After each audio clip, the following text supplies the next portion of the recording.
सोनम रघुवंशी, जिस पर हनीमून में अपने पति की हत्या की साजिश का बेहद संगीन इल्जाम है। क्या सोनम ने ही राजा रघुवंशी को मारा? क्या सोनम ही राजा रघुवंशी की हत्या की मास्टरमाइंड है? क्या सोनम ने ही ये पूरी साजिश रची? क्या सोनम बेवफा है?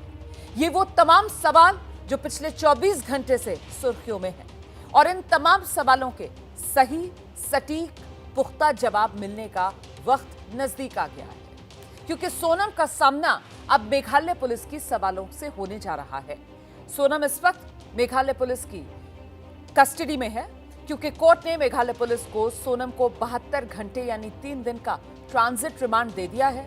और इस ट्रांजिट रिमांड में मेघालय पुलिस बीती रात उत्तर प्रदेश के गाजीपुर से लेकर शिलोंग के लिए निकल गई है। सोनम को पटना पहुंच चुकी है। सोनम पटना के फुलवारी शरीफ स्टेशन पर इस वक्त है और सोनम को आगे शिलोंग लेकर जाया जाएगा और फिर शिलोंग पहुंचकर ही मेघालय पुलिस सोनम से विस्तार से पूछताछ करेगी। उन तमाम सवालों के जवाब लिए जाएंगे जिन सवालों के जवाब का इंतजार है।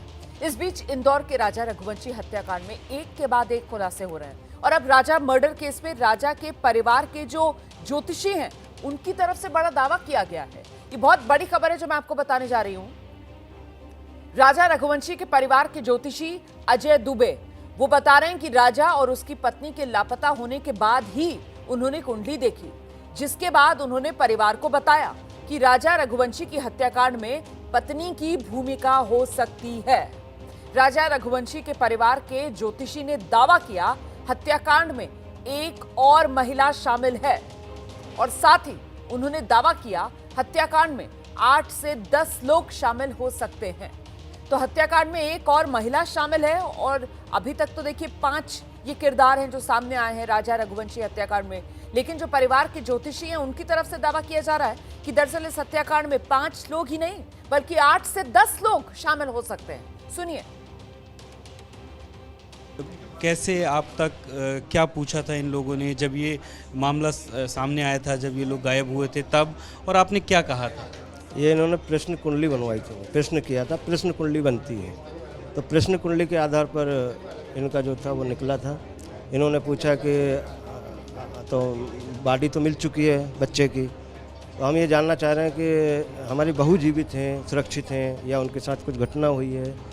तब मैंने ये सब सर्च किया, देखा तो उसमें ये निकला कि देखिए वो तो सुरक्षित हैं और वैसे उसको आप चिंता मत कीजिए, ऐसी कोई व्यवस्था उनकी है नहीं है ना, ना वो खाई में गिरी हैं, ना उनको कोई जानवर ले गया या कोई ऐसी घटना नहीं हुई है।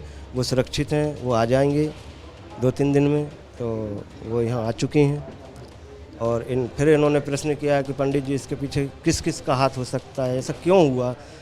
तब फिर मैंने देखा, उसमें सर्च किया, तब उसमें निकला कि इसमें सोनम जी का ही कुछ हाथ लग रहा है और उनके साथ 8-10 लोगों का साथ है उनके। यानी जैसे अभी तक 5 लोग सोनम को मिलाकर के कुल 5 लोग पकड़े गए हैं, यानी आपको ये लग रहा है कि कुछ और लोग हैं जो इसमें शामिल? जी, अभी और भी हैं, बस अब सामने आएगा आपको। महिला और है इसमें, उसका नाम सामने आएगा? बिल्कुल आएगा, अभी 2-3 दिन में ही आ जाएगा, सामने निकलेगा। देखिए इसके पीछे है राहु, इनका 12वें घर में है और राहु के कारण ये सब क्रियाएं होती हैं, है ना। तो राहु जो है अभी इनके 12वें घर में है और इनको मंगल भी था दोनों को, है ना। तो उस हिसाब से इनके प्रश्न कुंडली में जो निकल रहा है कि इनका पारिवारिक जीवन, दाम्पत्य जीवन में कुछ ना कुछ विघ्न बाधा आ सकता है।